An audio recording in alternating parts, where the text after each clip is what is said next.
Another win, 7-2, and it's exciting to see all this happening. But we've been excited.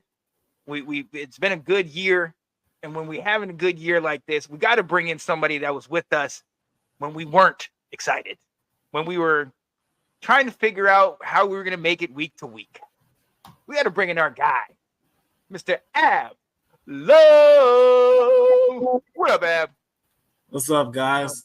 Thanks for having me, man. Yeah. Absolutely. And look, first and foremost, Ab, we're 7-2, my guy. 7-2. Head of the division. Danae, I know you were in the comments. How you like us now? How you feeling, Ab? How you feeling, man? It's a wonderful feeling, man. We're doing so much with so little, and it's phenomenal. Yeah. I'm excited to watch these games. I love sharing the experience with my daughter. She loves cheering the team on, guys. It's great. Let's go. Another young commander / football team / Redskin. Right. Let's get it. But look, you know why. You know why we brought you on. We've all been talking about it. We've all been trying to figure out what is Washington going to do? Are they going to do anything? And for those of you that don't know, when it comes to talking trades, when it comes to talking money, when it comes to talking anything, this guy right here is in the building. He was one of the ones that told us, Marshawn, is he available? Well, he is. Lattimore comes. We trade to get Marshawn Lattimore. What does this mean for us as a team, especially as a defense, Ab? First, let's see how it'll affect the offense. I think this will affect the offense indirectly. I say that is because it takes a lot of the pressure off the offense, and we don't have to sit there and score 30 points a game in order to win now. Yeah. Like, Will, you mentioned that it was we were holding up. Like, our defense wasn't bad, especially historically bad like we're used to. But you could score on our defense, and all it would take is like a mistake or two on the offense, and we lose that game. I mean, took out Brian Robertson, and we lost the game to Baltimore, and we played as good of a game. Both ways played as good of a game as can be, and we still lost. Right. So offense doesn't have to be absolutely perfect in order to win games now. We got a little bit of leeway. As far as on the defense side, guys, everybody can play in their right spot now. We got our CB1. He's taking the AJ Browns, the CD Lambs, and stuff like that. Now we get Juice to take their second guy. Honestly, I said it earlier today. Juice is not a bad cornerback. He's just mismatched, and everybody should look at that, because I think we all remember St. Juice being a quite acceptable cornerback. He actually was doing his thing. He can do his thing. He can play well. And honestly, there was a pass interference in the Giants game that I saw, and I thought it was a good play on the ball. And he was just fighting for the ball, and he should be able to do that. But he's got good skills. He's got good height. He's fast. He's quick. He shouldn't be on the number one guy. And if he is, not all game. Yeah. And I keep saying it still. You had it. Yeah. I said it's yeah. You got it. Okay. I had trouble saying his name, y'all. My bad. He can go back into the nickel. And honestly, like, I would love to see how this defense looks going 100%. Like, and honestly, we're going to be as close as to 100% once Lattimore gets in there, and I'm excited to see that. Oh yeah.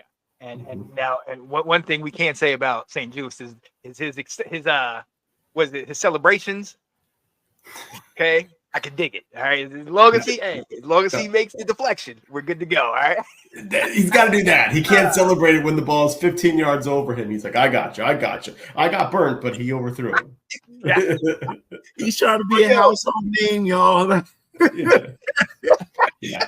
No, but Ab, you're so right. Like what this trade does is it allows people to get. We drafted Sandersill not to be an outside corner, and huge shout out to him for the transition that he made. He became a solid outside corner. He's gonna get torched by the AJ Browns, by the CeeDee Lambs, the guys who are bigger than him, and he hadn't got to that. But the fact that he made himself into a solid outside corner in his rookie year, where in November, where I talk about making that transition, like that just it leads you to be so excited about his future. But they drafted him to be the nickel, to be the inside guy. Let's let him shine where they drafted him for. So that's a great point that you said about this is what this brings us, is to line people up. Oh yeah. And I also wonder, what does this do for our turnovers?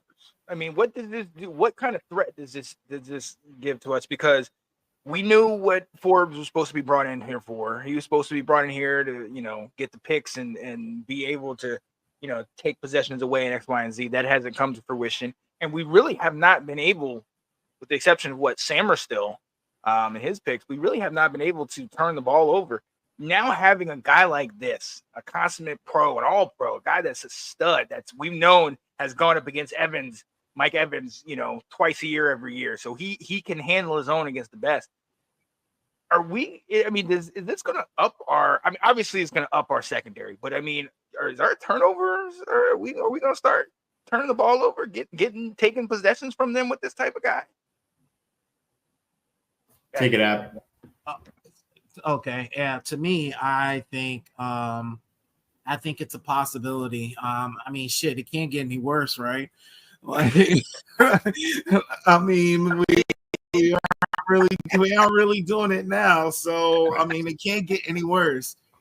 I think with a guy like this, that he's just another leader, one, and then two, he's gonna put you guys were already talking about Luvu, Wagner, and Chin being communicating, and he's just another guy to communicate back there. And to me, I think that's gonna put people on in the optimal space to excel at. And I just hope these guys can catch. That's all, because maybe we need more turnovers. And that's one thing about this defense that's just not clicking on, is they're not getting these turnovers. And that is what, that's the only thing that's missing in this game, in the game that we watched. It's exciting as hell.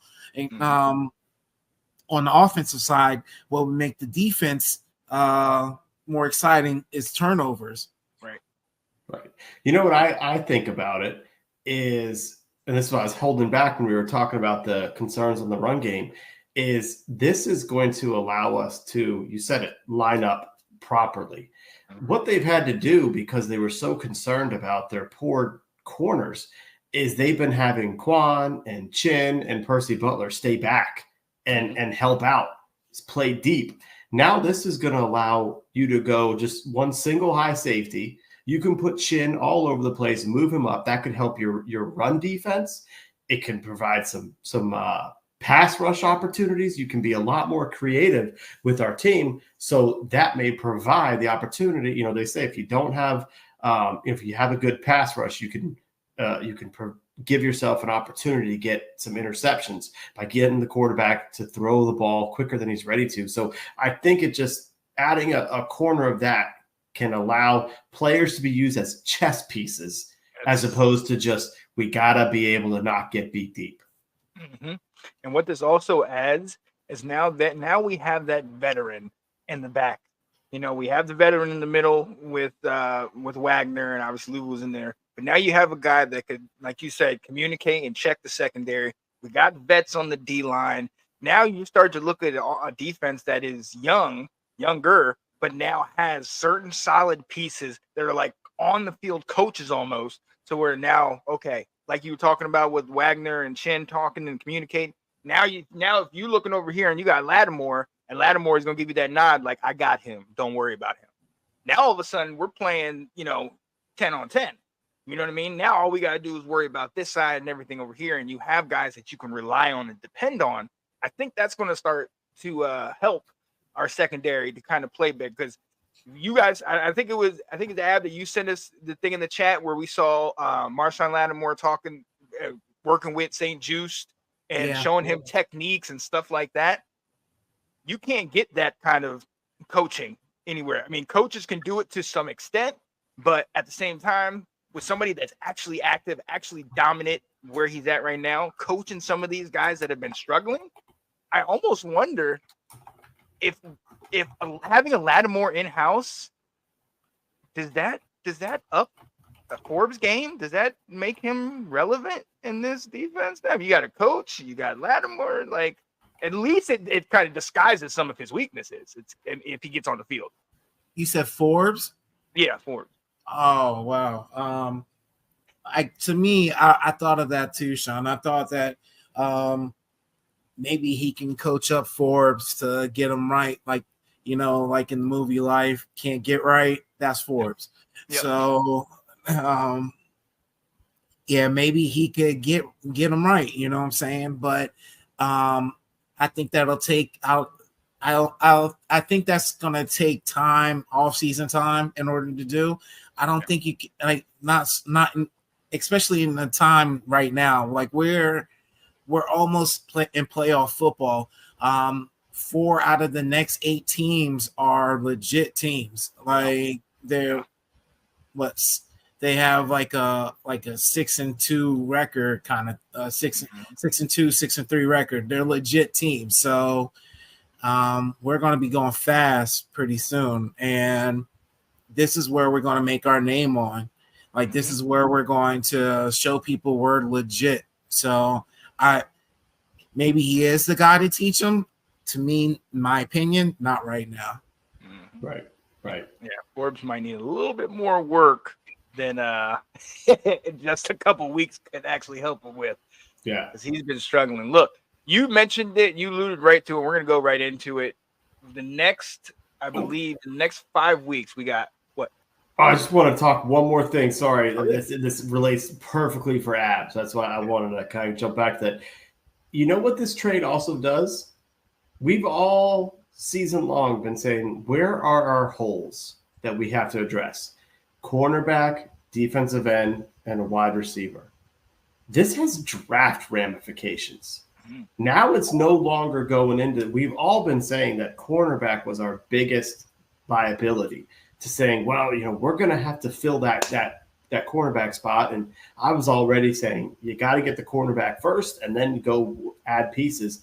Now you just gave Adam Peters the opportunity to be like, I'm going best player available for the holes that I need. This is Ab's dream for him to get to pick number 25 and go, trade back. I'm going to trade back, and I'm going to go get myself another second rounder, and then I'm going to turn that second rounder into 3/3, and I'm going to stack just like I did now, where I got 5 players being an impact off my first 5 picks. That's what I'm going to do again next year. There we go. My mock drafts won't look as ridiculous now. Right?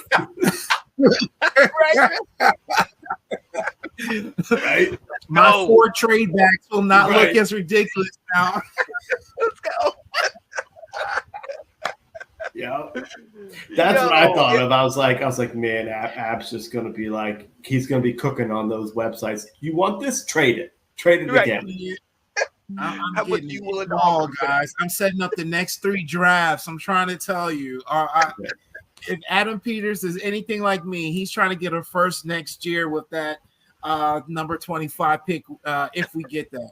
Because I like, honestly, with this Lattimore pickup, guys, we are contenders. Like, let's put that out there. We are contenders now, and I pray, like no injuries and everything like that. But us right now look very good. Me and with all our back and forth, what this also does, it's I think, and I was preaching for a trade. I was like, I wanted to trade really bad, but this lets us and lets the team know that we're serious, and it doesn't throw away the season.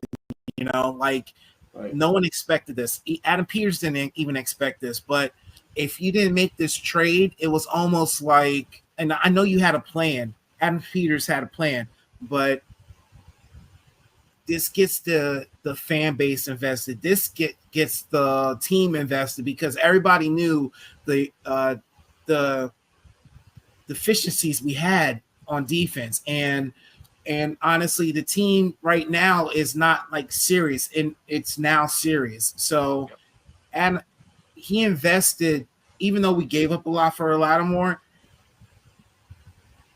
We are investing in this team right now. We're not just taking it for granted like 49ers have. Like we're actually doing this, guys. Like, and we all should be excited, like, because we're the second best team, and I could even argue we're the first best team in the NFC. Ooh, The like recalibration happened a whole lot quicker than any of us thought. Yeah. Oh yeah. And I wonder, I we always talk about trusting the coaches and Quinn and Cliff and Joe Witt and all these guys. I wonder if they looked at this team and deliberately said calibration, because they said, we have a team that can put it together. I mean, we've seen what Joe Witt and Dan Quinn can do with the secondary, which is by far one of our biggest hole. And now all of a sudden you're seeing us work with these wide receivers that, outside of Terry, a lot of them aren't really as prominent, but everybody's eating and doing their job. They're all fitting into the system. And honestly, it just really gives you so much confidence in the fact that everything that they're doing, they know what they're doing. It's almost like they have they have this plan, they're seeing it, and they just wait. Right before the games, Ab, you mentioned it, the games that we're really gonna start to play, Pittsburgh, Philly, Dallas. I know they're hurt, but they always give us trouble. Philly again, like coming into this, and they said we went 7-2 with what we have. Now we're showing you we're gonna get this piece. Now we're, to your point, we're serious. We're going right